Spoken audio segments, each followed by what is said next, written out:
Hello friends, welcome to my channel technical tag. Friends, आप video full watch करिए, आपके लिए बहुत हेल्पफुल होगा। फ्रेंड्स, आज क्लास फोर्थ है, जैसा कि यहाँ थंबनेल में दिखाई दे रहा है। और यह जो है कि क्लास चल रही है आपके लिए जो है कि इसरो इसरो और इसरो के लिए चल रही है, बार के लिए और NPCIL ALP का प्रीवियस ईयर क्वेश्चन है और मॉडल पेपर है बार और NPCIL का। और जो है कि यह जैसा अभी रिक्वायरमेंट आया है DFCCIL का, उसमें भी बहुत हेल्पफुल होगा। और टर्समैन का जो आया था अभी इंडियन नेवी में, उसमें भी बहुत हेल्पफुल होगा। जैसा कि आप देख रहे हैं, फीटर टर्नर मशीनिस्ट की क्लास है। इसमें सेलेक्टेड क्वेश्चन दिए गए हैं निम्न के अकॉर्डिंग, और प्रीवियस ईयर इसरो का पेपर है और BSF का भी इसमें पेपर है जो कि प्रीवियस ईयर, जिसमें सभी क्वेश्चनों में टैग लगा हुआ है कहाँ से क्वेश्चन कौन सा लिया गया है। और यहाँ देखिए लिखा गया है पढ़ो कहीं से क्वेश्चन आएगा यहीं से। जी हाँ, पढ़ेंगे कहीं से क्वेश्चन आएगा यहीं से। ये आज क्लास फोर्थ है, तो अब चलते हैं क्लास पे, जो कि पहला क्वेश्चन क्या है।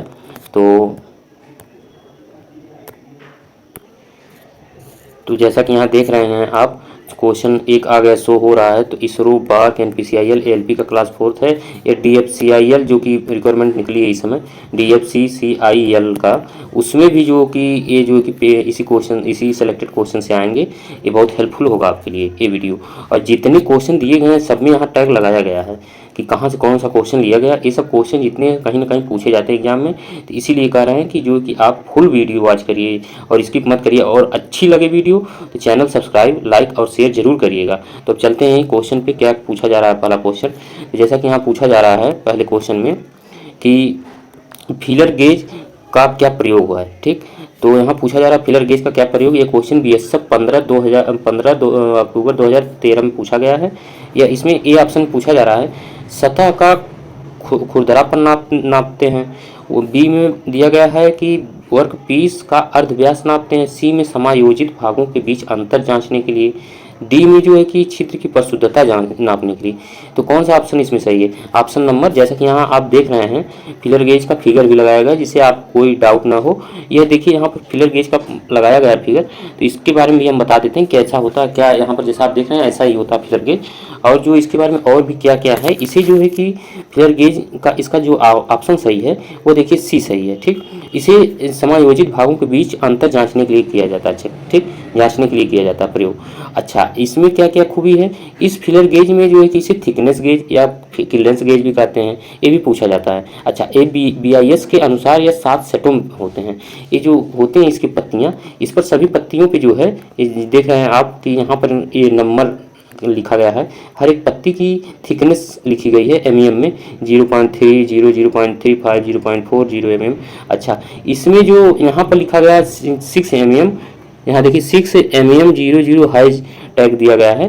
तो यह जो है कि ये स्टील की बनी होती है और उसी में जो है कि ये फोल्डिंग होती है इसी स्टील वाले बॉक्स में। और यहाँ से जो है कि इसको जो पत्ती की आवश्यकता होती है उसी से चेक किया जाता है। अच्छा, यह जो है कि 12 mm चौड़ी होती है। इसकी जो ब्लेड की चौड़ाई होती है, ब्लेड की, वो 12 mm होती है। कितनी? 12 mm। जो इसकी लंबाई है वह जो है कि निम्मी बुक में ये जो लंबाई है फिलर गेज की यहाँ से यहाँ तक, यह जो है कि कितना है 100 mm निम्मी बुक में दिया गया है, निम्मी के अकॉर्डिंग। ठीक, कितना? 100 mm दिया गया है निम्मी के अकॉर्डिंग, निम्मी बुक के अकॉर्डिंग 100 mm दिया गया। अच्छा, और जो अन्य बुकें हैं उसमें इसकी साइज जो है लंबाई ब्लेड की वह जो है 75 से 300 mm दिखाई गई है। अन्य बुकों में, कई बुकों में हमने देखा है कि उसमें 75 से 300 mm जो है कि इसकी लंबाई दिखाई गई, और जो निम्मी बुक है उसमें 100 mm इसकी लंबाई दिखाई गई है। ठीक, और जो है कि इसमें जो है कि इसमें जब भी आपसे पूछा जाएगा तो इस 100 रहेगा, 75 रहेगा या तो 100 रहेगा, दोनों में से एक ही रहेंगे जो सही है। ठीक, कहीं कहीं पर 100 दिया रहेगा, कहीं कहीं पर 75 दिया रहेगा। ठीक, और इसके ब्लेड की मोटाई जो होती है यह जो है कि आपको 0.03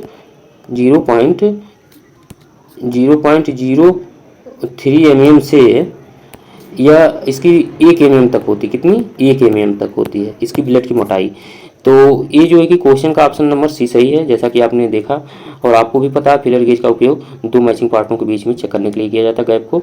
ऐसे थिकनेस गेज भी कहते हैं, क्लियरेंस गेज भी कहते हैं। यह क्वेश्चन जो BSF में पूछा गया 15/10/2013 को, जैसा कि आप फिगर भी देख रहे होंगे, टैग लगा है हर एक क्वेश्चन पे। तो चलते हैं नेक्स्ट क्वेश्चन पूछा जा रहा है कि स्क्राइबर किस धातु का बना है, स्क्राइबर किस धातु का बना होता है, स्क्राइबर किस धातु का बना होता है, यहाँ पर पूछा जा रहा है। तो ये भी क्वेश्चन जो है किस में आया हुआ है, बीएसएफ में पूछा जा रहा है। किसमें, बीएसएफ में 15/10/2013 में पूछा गया है। और यहाँ देखिए स्क्राइबर जो फिगर भी लगाया गया है, जैसा इसका बेंड पॉइंट यहाँ दिखाया गया है, एक ग्रिप दिखाया जिसे आप पकड़ते हैं, एक ग्रिप पॉइंट दिखाया गया है, स्ट्रेट पॉइंट दिखाया गया है, स्ट्रेट होते हैं। तो ये पूरा फिगर जो है आपको क्लियर हो जाए, इससे कहीं डाउट ना रहे आपको, ठीक। तो इसमें ये ऑप्शन पूछा जा रहा है किस धातु का बना है। ये क्वेश्चन में ए में दिया गया मृदु स्टील, बी में दिया गया उच्च कार्बन स्टील, सी में पीतल, डी में ढलवा लोहा। यह जो है कि स्क्राइबर किस धातु का बना होता है, उच्च कार्बन स्टील का। किसका, बी ऑप्शन इसका सही है, उच्च कार्बन स्टील का बना होता है, ठीक। और इसका प्रयोग कहाँ पर करते हैं, इसका प्रयोग जो है कि जाप पर मार्किंग करते समय रेखाएं खींचने के लिए किया जाता है। इसका प्रयोग जाप पर मार्किंग करने के लिए, रेखाएं खींचने के लिए किया जाता है। और इसके जो पॉइंट होते हैं, ये पॉइंट जो होते हैं यहाँ वाले कि 12 से 15 डिग्री पे, 12 से 15 डिग्री पे ग्राइंड किए होते हैं। 90 डिग्री पे ये पॉइंट क्या होता है, बैंड होता है। यह पॉइंट 90 डिग्री पे बैंड होता है, ठीक। यह पॉइंट 90 डिग्री पे बैंड होता है। यह जो है कि 12 से 15 डिग्री पे जो ग्राइंड किए होते हैं। अब BIS के अनुसार इसकी साइज़ कितनी होती है, BIS के अनुसार 125 mm से 125 mm से इसकी साइज 200 mm तक होती है, इसकी लंबाई। ये भी पूछा जाता है क्वेश्चन, इसकी साइज कितनी होती है, कितना लंबा होता है, 125 mm से 200 mm लंबा होता है। इसका पॉइंट कितने डिग्री पे ग्राइंड किया होता है, 12 से 15 डिग्री। इसका बेंड कितने डिग्री पे मुड़ा होता है, 90 डिग्री। इसका प्रयोग किस लिए करते हैं, जाप पर मार्किंग करने के लिए। किस धातु का बना है, उच्च कार्बन स्टील। तो इतना डाउट क्लियर हो गया होगा आपका। अब चलते हैं नेक्स्ट क्वेश्चन पे। नेक्स्ट क्वेश्चन पे जैसा कि यहाँ देख रहे हैं आप, यहाँ पूछा जा रहा है कि किसी पदार्थ के पतली चादर के रूप में लिपटने के गुण को क्या कहते हैं, ठीक। किसी पदार्थ के पतली चादर के रूप में लिपटने के गुण को क्या कहते हैं। तो इसमें जो है कि ए ऑप्शन दिया गया आघातवर्धनीयता, बी तन्यता, सी प्लास्टिसिटी, डी प्रत्यास्था।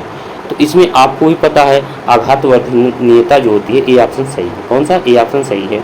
यह जो है कि ठंडी धातु को हैमरिंग व रोलिंग करके चारों ओर बढ़ाया जाता है, सबसे ज़्यादा गोल्ड में होता है। यह गुण किसमें होता है, गोल्ड में। किसमें होता है, गोल्ड में, सोने में, ठीक। सोने में सबसे ज़्यादा गोल्ड होता है, मेल्डेबिलिटी जिसे इंग्लिश में कहते हैं, आघातवर्धनीयता।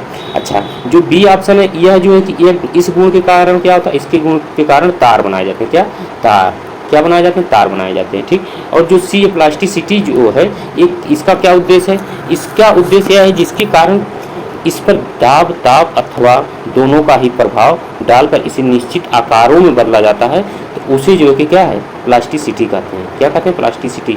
दाब, ताप दोनों क्या है, जो है कि प्रभाव डाल के, दाब, ताप और क्या, क्या, दाब और ताप, दाब और ताप का प्रभाव डाल के उसका आकार चेंज किया जाता है, तो वह जो है कि क्या कहलाता है, प्लास्टिसिटी कहलाती है। और डी आपको पता ही प्रत्यास्था, जिसे इलास्टिसिटी कहते हैं, जो अपनी पूर्व अवस्था में आ जाए, उस पर बल हटा लेने के बाद वह जो अपनी पूर्व अवस्था में आ जाए, उसे ये गुण सबसे ज़्यादा स्प्रिंग होती है, प्रत्यास्था के अकॉर्डिंग होती है, प्रत्यास्था के कारण। तो इसमें ऑप्शन नंबर क्या है, ए सही है, ठीक। अब इतना समझ में आया होगा। नेक्स्ट क्वेश्चन चलते हैं। नेक्स्ट क्वेश्चन पूछा जा रहा है आपसे कि निम्न में से कौन सा कोण मापने का यंत्र है। BSF में जो पूछा गया है क्वेश्चन है, 15/10/2013 को आया हुआ क्वेश्चन है, और टेस्टमैन का है ये पेपर, जो कि जिसमें पूछा गया है। और जो है कि ए विभाज, बी वर्नियर कैलिपर, सी साइन बार, डी माइक्रोमीटर। किसके साथ मापने का यंत्र है यह, तो यह जो है साइन बार के साथ मापने वाला यंत्र है। कौन सा, निम्न में से कौन सा कोण मापने का यंत्र है, निम्न में से कौन सा कोण मापने का यंत्र है। तो कोण मापने कौन यंत्र है, विभाज जो डिवाइडर होते हैं, वह जो कि ऐसे गोला करता है, ठीक। वर्नियर कैलिपर से तो आप माप लेते हैं लंबाई, चौड़ाई, ऊंचाई का, ठीक।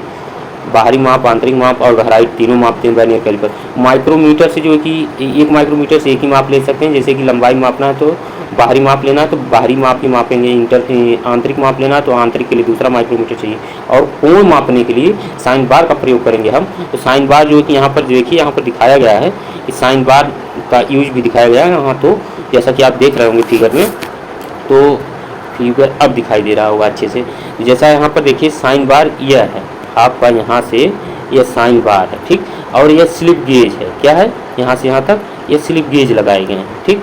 और जो साइन बार का जो है यह रोलर है, क्या है, रोलर, यह एक रोलर है, एक यह रोलर है, ठीक। इसके सेंटरों से इसकी साइज की दूरी ली जाती है, कितना का साइज, यहीं से सेंटर के मध्य से जो है कि इसकी साइज दूरी ली जाती है। अच्छा, ये जो होल बने होते हैं ये क्लैंप करने के लिए बने होते हैं, इसे क्लैंप करने के लिए, ठीक। और यहाँ पर ऊपर की तरफ किसी किसी में ऐसे बना होता है, वो किस लिए बना होता है, जाप को रोकने के लिए बना होता है कि जाप कहीं नीचे न गिर जाए, ठीक। अच्छा, ये जो है नीचे सरफेस प्लेट है, आप जैसा कि देख रहे होंगे, रुकिए अभी और अच्छे से समझ में आ जाएगा। तो यहाँ देखिए अब दिखाई दे रहा होगा, यहाँ स्लिप गेज यहाँ लगाया गया है, ठीक। ये साइन बार है, ये इसका सेंटर लाइन है, ठीक। और यहाँ से यहाँ तक जो है कि इसकी लंबाई बताई जा रही है। ये डेटम सरफेस है, यह डेटम सरफेस है, ये स्लिप गेज की ऊंचाई है। और ये किस सिद्धांत पे कार्य करता है, साइन थीटा ए अपान सी, जो ए इसका ए है, ए है, ऊंचाई अपान क्या है, कर्ण, ऊंचाई अपान क्या है, कर्ण। ये जो सी है इसका कर्ण ही है ना, लंबाई जो है इसकी जो ऊंचाई है उसके अपान कर्ण है, साइन थीटा बट्टे बराबर ए अपान सी। साइन कोण के सिद्धांत पे यह क्या करता है, काम करता है। साइन बार एक जांचने तथा कोण को सेट करने के लिए एक प्रसिद्ध मापी यंत्र है। साइन बार समकोण त्रिभुज के आधार पर बनाया गया है।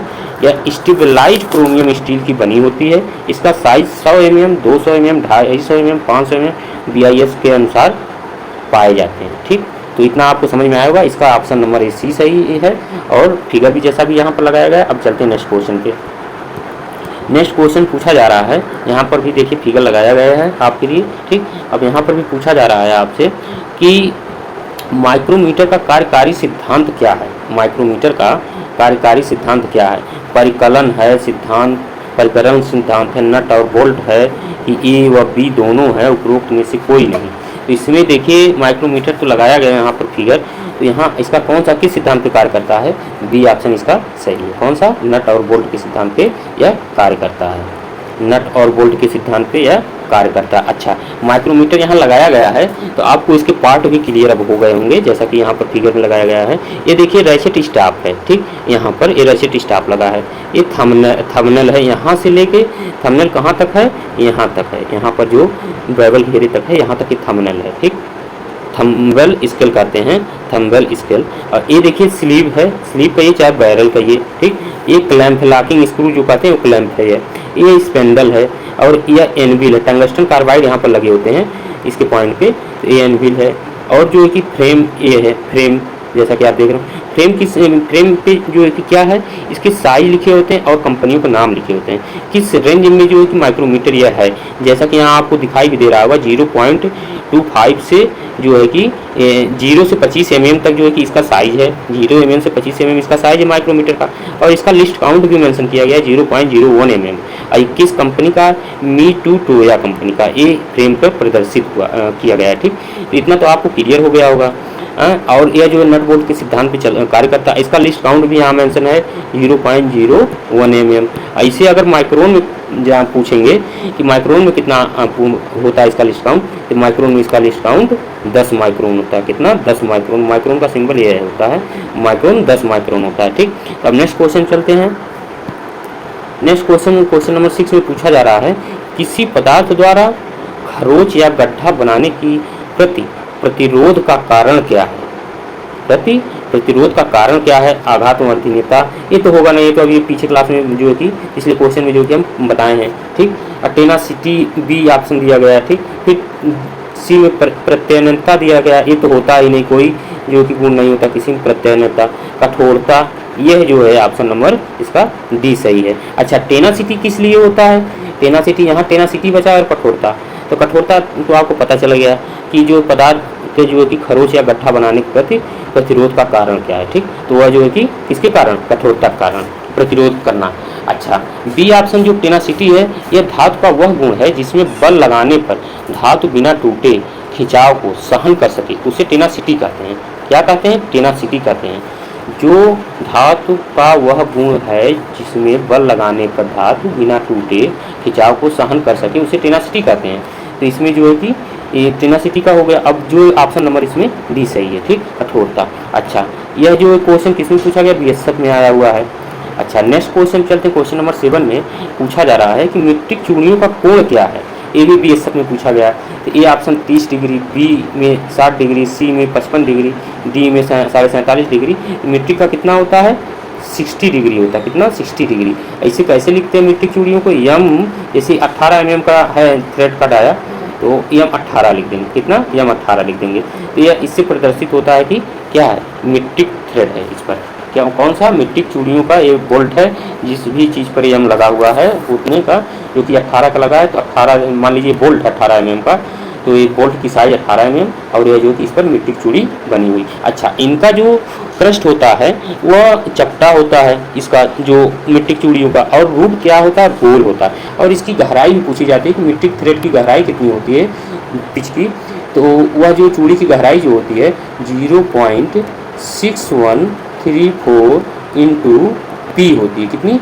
0.6134 इंटू पिच होती है। पिच कैसे पता चलता? पिच वहाँ प्रदर्शित रहता है, जैसे यहाँ पर इंटू करके 1.5 लिख दिया जाएगा, तो यह क्या है? इसकी पिच है। 1.5 इसकी पिच है। 18 mm बोल्ट साइज में मीट्रिक थ्रेड है और 1.5 क्या है?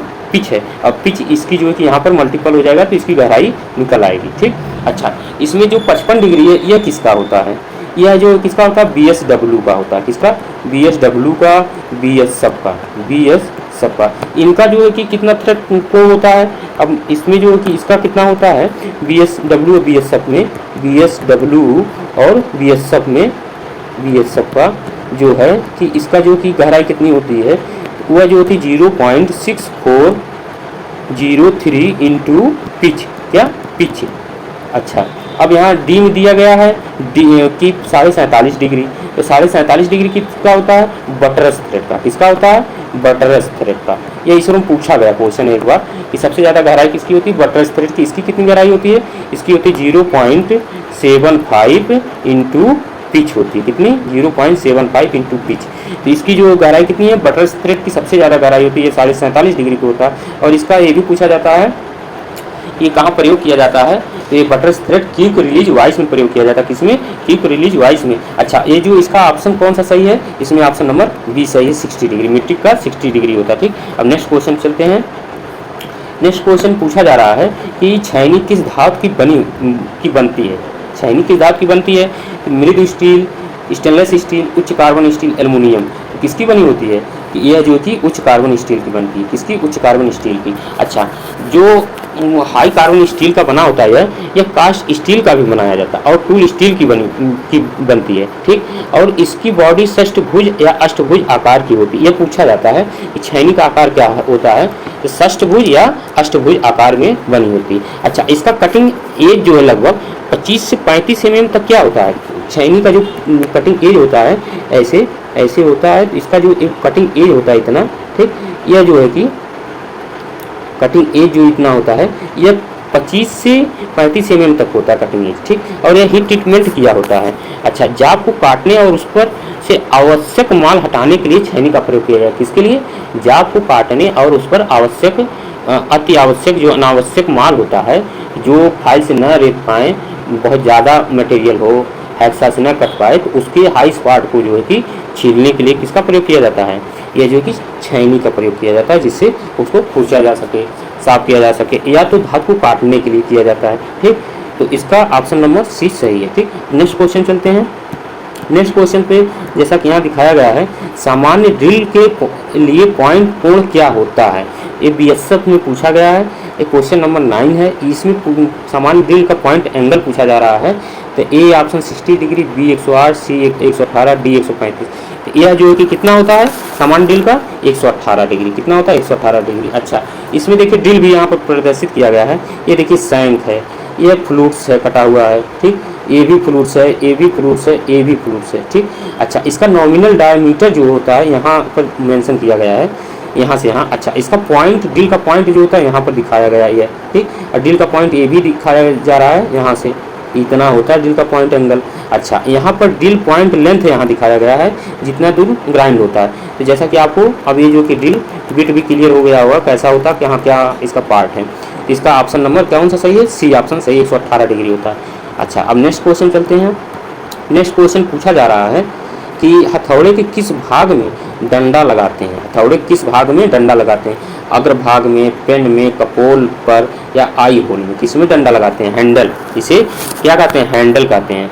तो ये किस में लगाए जाते हैं, तो यह जो है कि किस में लगाए जाते हैं, आई होल में लगाए जाते हैं, आई होल। जैसा कि यहाँ आपको जो है कि हैमर जो प्रदर्शित भी किया गया है चित्र के माध्यम से, तो जैसा कि यहाँ देख रहे होंगे हैंडल ये लगा है, ये चेक है, ये चेक में लगेगा नहीं, जिसे कपोल इंग्लिश में कहते हैं, कपोल, ठीक। और ये पेन भी यहाँ दिखाया गया, तो यहाँ पर भी हैंडल नहीं लगेगा, तो बी ऑप्शन यहाँ हटा दीजिए, सी ऑप्शन हटा दीजिए। अच्छा, अब अग्रभाग कौन सा है, फेस को अग्रभाग कहते हैं, किसको, फेस को। एक फेस यहाँ पर देख रहे हैं आप, इसमें भी नहीं लगेगा। एक पोल है, पोल में भी नहीं लगेगा, तो ये भी ऑप्शन हटा दीजिए। अच्छा, ये नेक है, नेक में भी नहीं लगेगा। आई होल यहाँ पर है, कहाँ पर, आई होल, आई होल यहाँ पर है, तो कहाँ लगेगा हैंडल, ये आई होल में ही लगता है हैंडल, ठीक। ये देखिए फिगर के माध्यम से यहाँ दिखाया गया। अच्छा, वेज किस लिए लगाया जाता है, अब आपका क्वेश्चन होगा वेज किस क्या है। वेज जो होती है खपीच होती है, जैसे हैंडल या इधर से लगाएंगे तो ढीला है, तो वेज लगा करके इधर से उसको हैमर के माध्यम से या किसी माध्यम से ठोक करके दूसरे हैमर से इसको फिक्स कर दिया जाता है, जिससे हैंडल क्या हो, लूज ना हो, जिससे दुर्घटना ना हो। तो वो उसे क्या कहते हैं, खपीच कहते हैं, ये हिंदी में खपीच कहते हैं, और जो कि इंग्लिश में वेज कहते हैं, यहाँ लगाया जाता है, और वह जो कि क्या होता है, फिक्स हो जाता है तब, ठीक। और यहाँ देखिए यहाँ नेक दिया गया, इसके हर एक पार्ट यहाँ पर प्रदर्शित है, जैसा कि आप देख रहे होंगे। इसमें कौन सा ऑप्शन सही है, डी ऑप्शन सही। अब चलते हैं नेक्स्ट क्वेश्चन पे। नेक्स्ट क्वेश्चन पे देखिए बहुत अच्छा क्वेश्चन पूछा गया है यहाँ पर, ABBSF में पूछा गया है। यह पूछा जा रहा है टैब वॉशर का क्या प्रयोग है, टैब वॉशर का क्या प्रयोग, टैब वॉशर देख ही लीजिए, आपको यहाँ पर प्रदर्शित किया गया, ठीक। ऐसा होता है, इसको यहाँ पर ये मोड़ करके, यहाँ ये देख रहे हैं फ्लैट है, इसको यहाँ से मोड़ करके जो कि इसको लॉक कर दिया जाता है, ठीक। तो यह कंपन रोकता है, डिबरी को लॉक करता है, कि स्वयं लॉक होता है टाइट करने के लिए, तो यह डिबरी को लॉक करता है, क्या, डिबरी को लॉक करता है। डिबरी मतलब किसको, नट को लॉक करता है, किसको, नट को लॉक करता है, ठीक। तो इसको मोड़ करके जो कि लॉक कर दिया जाता है। अच्छा, अब नेक्स्ट क्वेश्चन पे चलते हैं। नेक्स्ट क्वेश्चन पे क्या पूछा जा रहा है कि कार्बन और लोहे के मिश्रण को क्या कहते हैं, कार्बन और लोहे के मिश्रण को क्या कहते हैं। तो इसमें ए ऑप्शन में दिया गया फेराइट, बी में दिया गया पियरलाइट, सी में सीमेंटाइट, डी में ऑस्टेनाइट। तो इसमें ऑप्शन नंबर कौन सा सही है, सी सही है। कौन सा, सीमेंटाइट। सीमेंटाइट को क्या कहते हैं, कार्बन और लोहे का मिश्रण को क्या कहते हैं, सीमेंटाइट कहते हैं। अच्छा, यह जो है कि रासायनिक मिश्रण होता है, यह हार्ड और ब्रिटल होता है, फेराइट और कार्बन का ये मिश्रण होता है। क्या, यह रासायनिक मिश्रण किसका होता है, फेराइट और कार्बन का मिश्रण होता है, फेराइट और कार्बन का रासायनिक मिश्रण होता है, जो कि यह हार्ड और ब्रिटल होता है। अच्छा, जो यहाँ फेराइट दिया गया है, फेराइट यह क्या होता है, फेराइट यह लगभग लोहे का शुद्धतम रूप है, यह नरम और डक्टाइल होता है, नरम और डक्टाइल होता है, यह नरम और डक्टाइल, यह नरम और डक्टाइल होता है। अच्छा, जो इसमें जो है कि चुंबक के गुण अधिक होते हैं, किसमें, फेराइट में चुंबक के गुण अधिक होते हैं, ठीक। और जो इसमें ऑप्शन नंबर सी सही है, ठीक। और जो इसमें ऑप्शन नंबर डी दिया गया है कि स्टील के स्ट्रक्चर में पूरी तरह से आंतरिक परिवर्तन हो जाता है, तो उससे उस स्ट्रक्चर को क्या कहते हैं, ऑस्टेनाइट कहते हैं। किसे, ऑस्टेनाइट का किसे कहते हैं, स्टील के स्ट्रक्चर में पूरी तरह से आंतरिक परिवर्तन हो जाता है, तो उसे क्या कहते हैं, ऑस्टेनाइट कहते हैं, ठीक। और इसमें जो है कि यह जो है कि किसका मिश्रण है, फेराइट और कार्बन का मिश्रण है, ठीक। इतना समझ में आया होगा, इसका ऑप्शन नंबर सी सही। अब नेक्स्ट क्वेश्चन चलते हैं।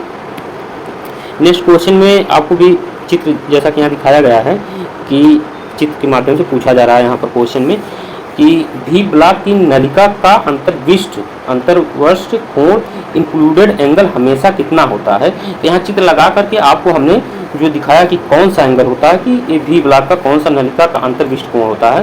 तो यह देखिए, यह कोण है, यह देखिए, यही एंगल पूछा जा रहा है, ये अंदर का, ठीक। यह एंगल जो है कि पूछा जा रहा है यहाँ पर, और यह कितना डिग्री होता है, यह जो है कि आपका कितना डिग्री होता है, जैसा कि आपको पहले से भी पता होगा इसका कितना डिग्री होता है, इसका 90 डिग्री का। कितना होता है, 90 डिग्री। सी ऑप्शन इसका सही है। कुछ लोग 120 भी कर देंगे। अच्छा, यह जो है कि ए बी ग्रेड में मिलते हैं, बी ब्लॉक देख लीजिए ऐसा ही होता है, ए जो है कि ए और बी ग्रेडों में मिलते हैं, ठीक। और इसकी लंबाई जो ए ग्रेड की लंबाई होती है, ये पूछा जाता है कि ए ग्रेड बी ब्लॉक का लंबाई कितनी होती है। तो ये 100 mm होती है, कितनी होती है, 100 mm होती है। ये किस मेटल का बना होता है, उच्च किस्म का मेटल का बना होता है, किसका, उच्च किस्म का मेटल का बना होता है। यह अच्छे मेटल का बना होता है। अच्छा, बी का पूछा जाता है कितनी लंबाई मिलती है, ये 300 mm लंबाई मिलती है। कितनी? 300 mm लंबाई मिलती है। और ये किसका बना होता है? यह जो है सघन ग्रेड वाले ढलवा लोहा का बना होता है। किसका? सघन, मतलब बहुत ज़्यादा उसमें जो है कि क्या हो, घनिष्ठता हो, मतलब बहुत कम डेंस हो, वह सघन जो है कि सघन ग्रेड वाले ढलवा लोहा का बना होता है 300 mm लंबाई में, वह बी ग्रेड का होता है। इसका बी ग्रेड का। तो ये क्वेश्चन पूछे जाते हैं कि ए ग्रेड बी ब्लॉक की लंबाई कितनी होती है, बी ब्लॉक की बी का जो है कि ग्रेड की लंबाई कितनी होती है, और किस मेटल का बना होता है, कितना एंगल है, जैसा कि यहाँ आप देख ही रहे हैं 90 डिग्री है, और फिगर में भी दिखाया जा रहा है, आपको स्पष्ट हो गया होगा। इसमें ऑप्शन नंबर सी सही है। अब नेक्स्ट क्वेश्चन चलते हैं। नेक्स्ट क्वेश्चन पे पूछा जा रहा है यहाँ पर कि क्वेश्चन नंबर 14 में कि टेपर सैंक ड्रिल को मशीन में किस प्रकार पकड़ा जाता है। टेपर सैंक ड्रिल को मशीन में किस प्रकार पकड़ा जाता है, ये देखिए बीएसएफ में पूछा गया है। यह टेपर सैंक ड्रिल चक से तो पकड़ते नहीं, ठीक, और ड्रिल डिप से तो उसमें से निकालते हैं, इससे भी नहीं पकड़ा जाएगा, और ड्रिल स्लिप से पकड़ा जाएगा। तो ये फिगर भी दिखाएगा कि ऑप्शन नंबर इसका सी सही है। शिकंजे से तो पकड़ाएगा नहीं, ठीक, ड्रिल तो पकड़ाएगा नहीं यहाँ पर ड्रिल मशीन में शिकंजे से, तो ये ऑप्शन नंबर इसका सी सही है। जैसा कि आप देख रहे होंगे यहाँ पर फिगर भी स्लिप का दिखाया गया है, ठीक। अच्छा, यहाँ पर सी जो है कि इसका ड्रिल स्लीव है और फिगर भी दिखाया गया, आपको अब डाउट भी क्लियर हो गए होंगे। अब नेक्स्ट क्वेश्चन चलते हैं। नेक्स्ट में पूछा जा रहा है क्वेश्चन नंबर 15 में आंतरिक चूड़ियाँ कैसे काटते हैं, डाई से काटते हैं कि टैप से काटते हैं कि रीमर से काटते हैं कि रेती से काटते हैं, किससे काटते हैं आंतरिक चूड़ियाँ, तो यहाँ पर बी ऑप्शन टैप से, आपको भी पता होगा टैप से काटते हैं। अच्छा, टैप किस पदार्थ के बने होते हैं ये भी पूछा जाता है, तो high carbon steel, high speed steel या एलआई स्टील के बने होते हैं। अच्छा, यह हार्ड और टेम्पर भी होते हैं, क्या हार्ड और टेम्पर भी होते हैं जो हाई कार्बन स्टील के बनाए जाते हैं। अच्छा, इस पर फ्लूट्स कटे होते हैं, 2, 3 या 4 फ्लूट्स बने होते हैं। अच्छा, यह जो कि जो टैप होते हैं, यह जो हैंड टैप, एक हैंड टैप होता है, एक मशीन टैप, ठीक, आपको भी पता होगा हैंड टैप और मशीन टैप। अच्छा, जो हैंड टैप होते हैं वो कितने सेट में पाए जाते हैं, 3 सेट में पाए जाते हैं, फर्स्ट टैप, सेकंड टैप और थर्ड टैप होता है। यह थर्ड टैप, यह जो सेकंड टैप होता है, यह फर्स्ट टैप होता है, ठीक। यह जो फर्स्ट टैप में कितनी डिग्री जो है कि चूड़ियाँ कटी होती हैं, कितनी डिग्री ग्राइंड होता है टेपर, कितनी चूड़ियाँ कटी होती हैं फर्स्ट टैप पे, तो फर्स्ट टैप पे 6 से 8 चूड़ी कटी होती है, ठीक। और ये 4 डिग्री पे जो है कि क्या होता है, टेपर होता है, 4 डिग्री पे पॉइंट इसका टेपर होता है। अच्छा, जो सेकंड होता है इसमें 3 से 5 चूड़ियाँ होती हैं, ठीक, ग्राइंड की होती हैं। जो ये 6 से 8 चूड़ी होती है, ये नीचे की तरफ 4 डिग्री लंबाई में, जो 4 डिग्री में जितनी होती है, 4 डिग्री जहाँ तक होता है वहाँ तक जो है कि ये 6 से 8 चूड़ी ग्राइंड होती है, और उसके बाद चूड़ियाँ कटी होती हैं। अच्छा, जो सेकंड वाली होते हैं 3 से 5, ये भी 3 से 5 जो है चूड़ियाँ ग्राइंड होती है। इसमें कितने डिग्री टेपर होता है, इसमें 10 डिग्री टेपर होता है। अच्छा, जो फाइनल होते हैं इसमें कितने चूड़ी ग्राइंड होती है, 1 से 2 चूड़ी ग्राइंड होती है। यह कितने डिग्री पर होता है, यह जो 20 डिग्री टेपर होता है, कितना, 20 डिग्री पर, हाँ, फाइनल टैप इसे कहते हैं या फिनिश टैप। तो यह जो कि क्या है 20 डिग्री पे होता है, 1 से 2 चूड़ी इसकी ग्राइंड की होती है। ये आंतरिक चूड़ियाँ किससे काटते हैं, टैप से, और बाहरी चूड़ियाँ किससे काटते हैं, डाई से काटते हैं। किससे, डाई से। रीमर से तो होल को परिशुद्धता में लाने के लिए किया जाता है, रेती से जो है कि धातु का अनावश्यक पदार्थ को क्या किया जाता है, फायरिंग करके हटाया जाता है, ठीक। अच्छा, अब नेक्स्ट क्वेश्चन चलते हैं। नेक्स्ट क्वेश्चन में 16 नंबर पूछा जा रहा है कि रीमर का क्या कार्य है, रीमर का क्या कार्य है, ये छिद्र करने के लिए नहीं, बी ऑप्शन गहरा छिद्र करने के लिए नहीं, सी में कंटीला पदार्थ हटाने के लिए नहीं, डी में छिद्र को बड़ा करने और फिनिश करने के लिए। जी हाँ, डी ऑप्शन इसका सही है। इसका क्वेश्चन नंबर 16 का रीमर का क्या कार्य है, छिद्र को बड़ा करना और इसे फिनिश होल सही परिशुद्धता में बनाए रखना, ठीक, बनाना। यह जो है कि यह एक गोलाकार बहु फ्लूटेड कटिंग टूल है। रीमर क्या है, बहु फ्लूटेड कटिंग टूल। एक बार जो है कि यह डीआरडीओ में पूछा गया क्वेश्चन है, सेक्शन 7-8 में पूछा गया क्वेश्चन है। अच्छा, इसमें इससे कितने छिद्र जो परिशुद्धता बनाए जा सकते हैं, इससे जो है रीमर से 0.005 mm की परिशुद्धता में से जो क्या बनाए जाते हैं, रीमर के परिशुद्धता होल बनाए जाते हैं। कितनी परिशुद्धता तक, 0.005 mm तक। अच्छा, रीमर अलाउंस कितना होता है, रीमर अलाउंस जो होता है 0.02 से mm से कितना होता है, 0.15, 0. यहाँ पर 15 रहेगा, यहाँ पर जो है कि 0.15 रहेगा। यह जो है कि mm तक, यह जो है कि क्या होते हैं, mm तक परिशुद्धता इसका अलाउंस होता है, रीमर अलाउंस। अच्छा नेक्स्ट क्वेश्चन चलते हैं। नेक्स्ट क्वेश्चन 17 नंबर में पूछा जा रहा है कि सेंट्रल ड्रिल का दूसरा नाम क्या है। सेंट्रल ड्रिल का दूसरा नाम क्या है? कटिंग टूल है, फेसिंग टूल है, कंटिन्यूस ड्रिल बिट है कि टूल है, टूल हर्ड है? क्या है? Tool heard. टूल हर्ड यहाँ दिखाया है। तो यह क्या सेंट्रल ड्रिल का दूसरा नाम? ये देखिए OFC में पूछा गया, ऑर्डिनेंस फैक्ट्री का जो पेपर हुआ था 10/9/2017 में, उसमें पूछा गया है। तो ये सेंट्रल ड्रिल का दूसरा नाम क्या है? Continuous drill bit. क्या है? कंटिन्यूस ड्रिल बिट है। ठीक, तो इसमें ऑप्शन नंबर सी सही है। नेक्स्ट क्वेश्चन चलते हैं क्वेश्चन नंबर 18 में। तो क्वेश्चन नंबर 18 में पूछा जा रहा है सामान्य प्रयोजन ड्रिलिंग कार्य के लिए इस्तेमाल किया जाने वाला ड्रिल ड्राइव प्रकार है। ठीक,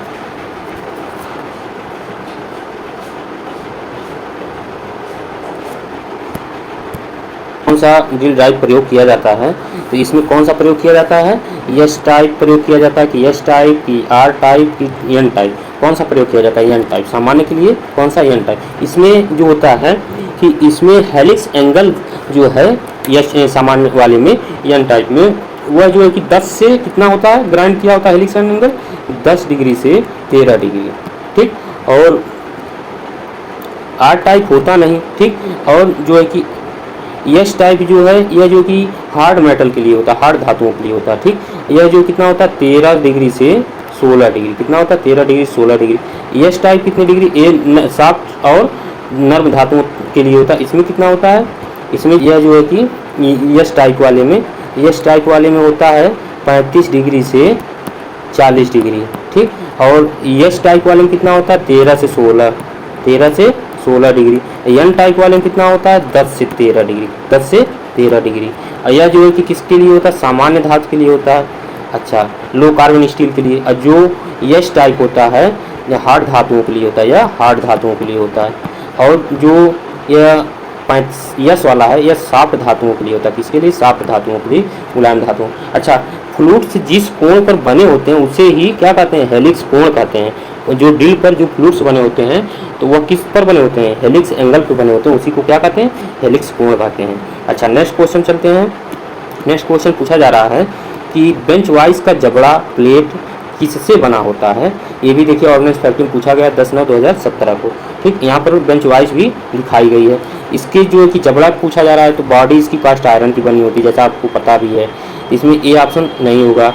बी में पूछा जा रहा है उच्च कार्बन स्टील, सी में पूछा जा रहा है मिश्र धातु इस्पात, डी में कास्ट इस्पात। तो इसमें कौन सा ऑप्शन सही? उच्च कार्बन स्टील। किसका? उच्च कार्बन स्टील का, हाई कार्बन स्टील का बना होता है इसका क्या? जबड़ा प्लेट। और इसकी बॉडी किसकी बनी होती है? इसकी बॉडी जो है कि कास्ट आयरन की बनी होती है। इसका हैंडल किसका बना होता है? माइल्ड स्टील का।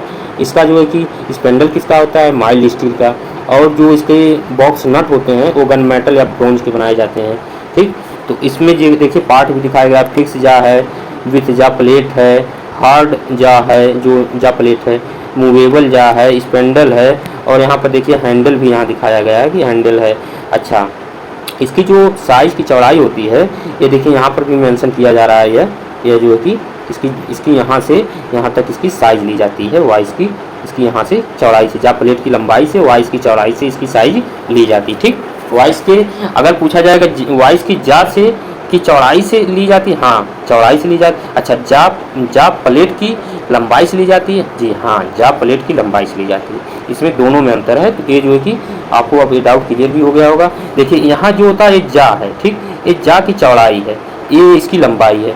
तो इसकी साइज़ कहाँ से ली जाती है? यहीं से ली जाती है। तो इसका साइज कहाँ से? इसकी जो है कि वाइस की जा, अगर जा कहेगा तो इसकी जा की चौड़ाई से ली जाएगी। अगर वह जो क्वेश्चन पूछा जाए कि जा प्लेट की लंबाई से, तो इसकी जा प्लेट जो यहाँ पर लगाए गए हैं, जैसा कि आप देख रहे होंगे यहाँ पर जा प्लेट, यहाँ देखिए मेंशन हो रहा है जा प्लेट की ये लंबाई है, यहाँ से यहाँ तक, यहाँ से यहाँ तक ये लंबाई है।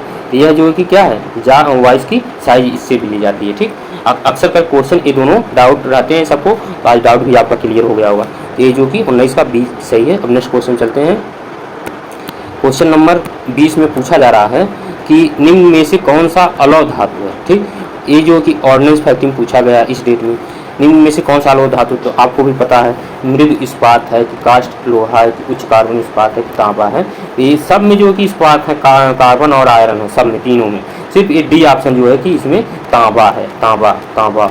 तो ये जो है कि यह क्या अलौह धातु है। ठीक, तो ये जो है कि इसका ऑप्शन नंबर 20 सही है। अब देखिए ये जो है कि नीचे इसके जो कि आंसर की भी लगाई गई है, 1 से लेकर 20 क्वेश्चन हो गए हैं आपको आज 4th क्लास में, ठीक। तो इसमें आंसर की भी लगाई गई है और नीचे लिखा गया थैंक यू। तो जी हाँ, अगर आपको वीडियो अच्छी लगे, डाउट क्लियर होते रहें और ये सब जितने क्वेश्चन हैं ये सब पूछे जा रहे हैं, कहीं कहीं एग्जाम में सेलेक्टेड क्वेश्चन है और टैग भी लगा है हर एक क्वेश्चन पे। अगर आपको वीडियो अच्छी लगे लाइक सब्सक्राइब और शेयर जरूर करिए, अपने फ्रेंड को बताइए। अच्छा हाँ, अगर आपको इसका PDF चाहिए तो नीचे डिस्क्रिप्शन बॉक्स में लिंक है, वहाँ से आप इसका PDF प्राप्त कर सकते हैं व्हाट्सएप ग्रुप से और टेलीग्राम ग्रुप से। तो धन्यवाद।